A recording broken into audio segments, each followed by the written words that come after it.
Before a child blows out 2 candles on their birthday cake, something magic happens.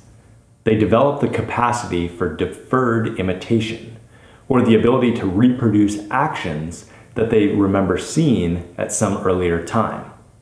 So as the reflexive to reflective sensory motor stage comes to an end, modeling behaviors and exposure to new experiences become increasingly powerful teaching tools.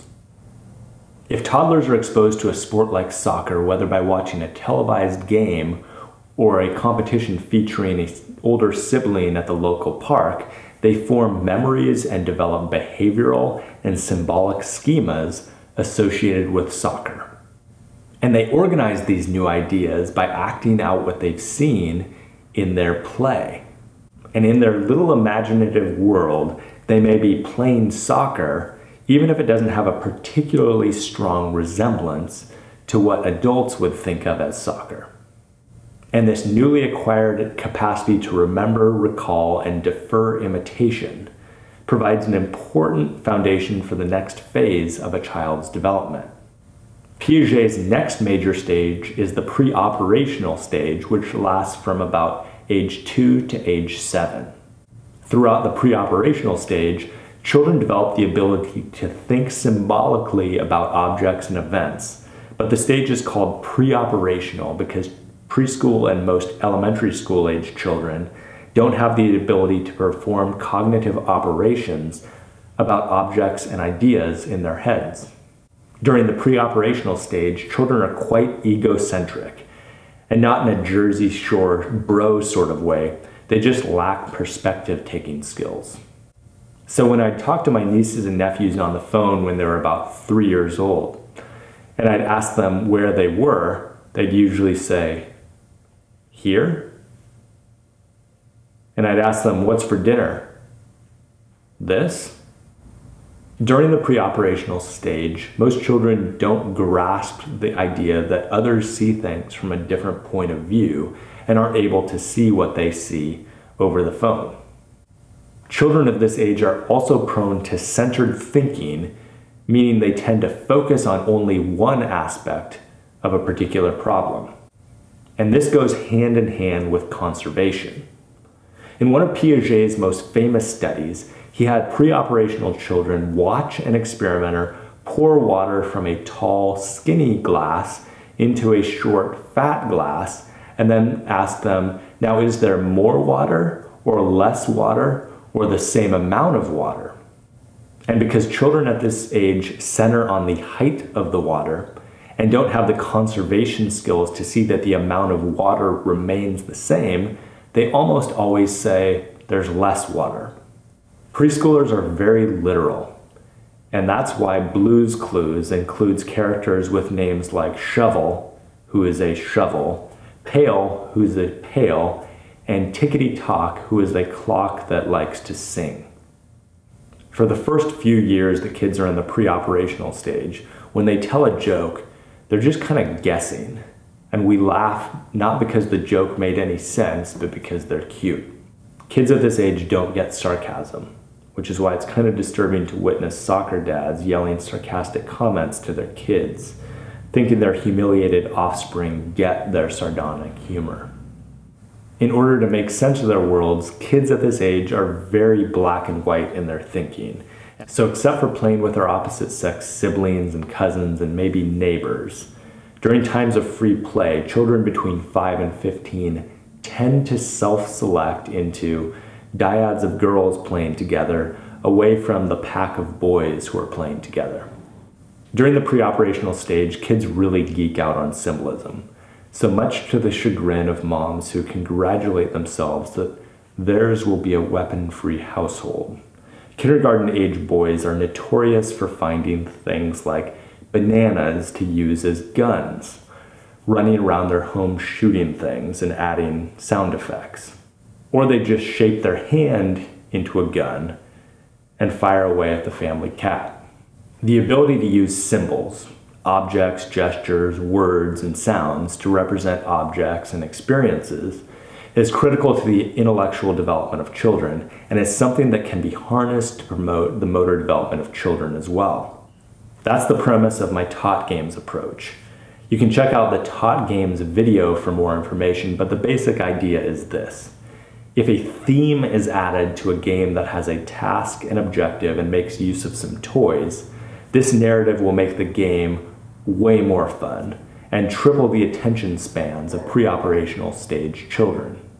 It's fun to chase a rolling or a bouncing tennis ball, but it's way more fun to rescue mice and frogs and other critters who are escaping from the farm.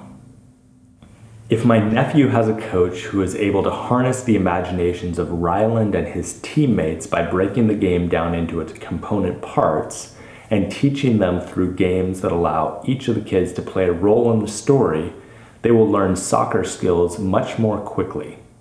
And as long as you are organized and can communicate quickly and clearly to the kids, this is a really easy age to work with.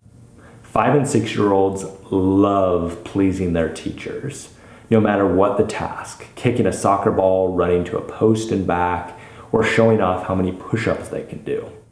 And they love learning new skills. Piaget's concept of functional assimilation is especially easy to see at this age. Functional assimilation means that kids try new things and seek out new learning experiences for the sheer joy of learning. Kids will learn a lot during structured practice times, but if they're given a chance to free play with their friends, they will experiment with new ways of doing things. And sometimes it might look like they're goofing around or engaging in horseplay, if you prefer the parlance of the 1950s.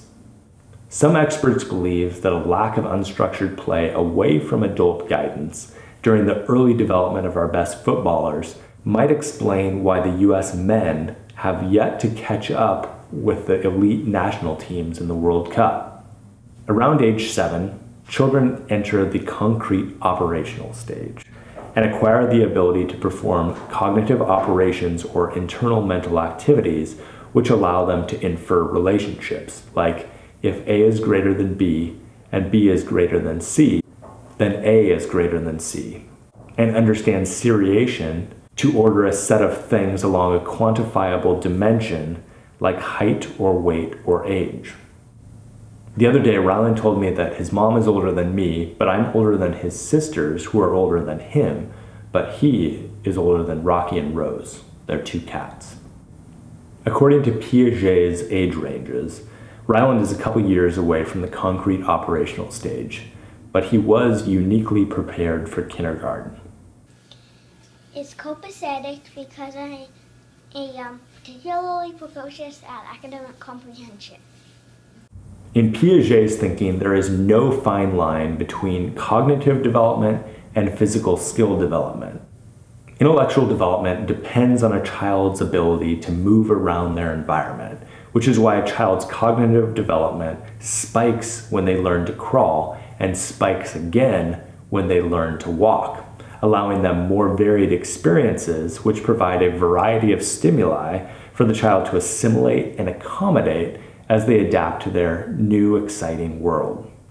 And in many sports, the ability to reason inferentially and engage in perspective taking are just as important as strength and balance. Because a child can't play soccer very well until they have the symbolic schemas to understand what the white lines mean and the operational schemas to anticipate their teammates moving into space to go along with the behavioral schemas associated with dribbling and passing a soccer ball.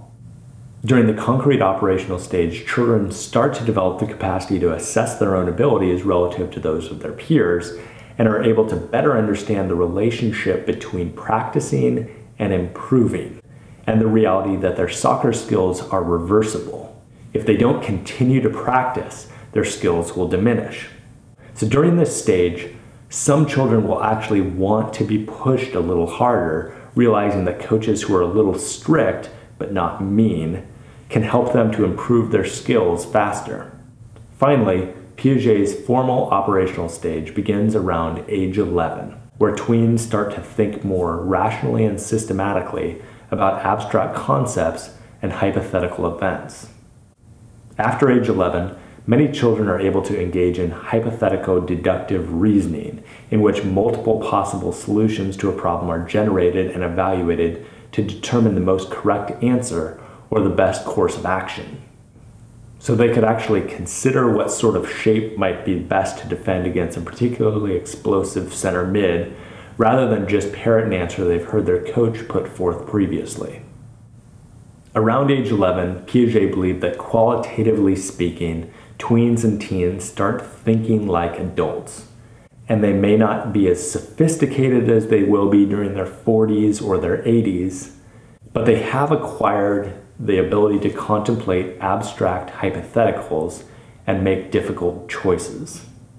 A parent or coach could harness these new developmental assets by training adolescents to coach themselves on the field, by teaching them the principles that they should use to guide their tactical decision-making and ensure that players maintain the right shape to face an opponent based on situational factors like score differential and time remaining in the game.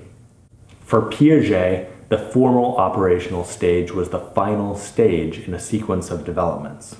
By the way, one more aspect of Piaget's formal operational stage is what Piaget called the imaginary audience, whereby adolescents feel that they are constantly on stage and everyone around them is just as concerned with and just as critical of their actions and their appearance as they are. In Piaget's time, he was pointing out a sort of adolescent delusional thinking.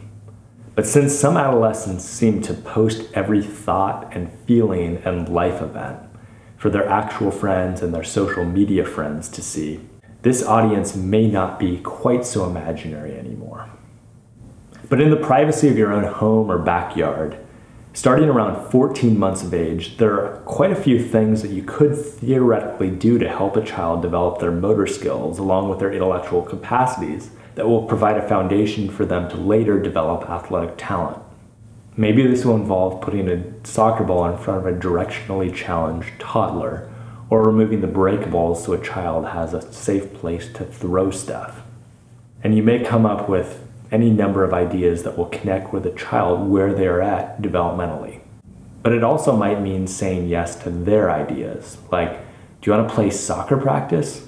Whatever that means to them, while resisting the temptation to teach and control and let functional assimilation do its thing.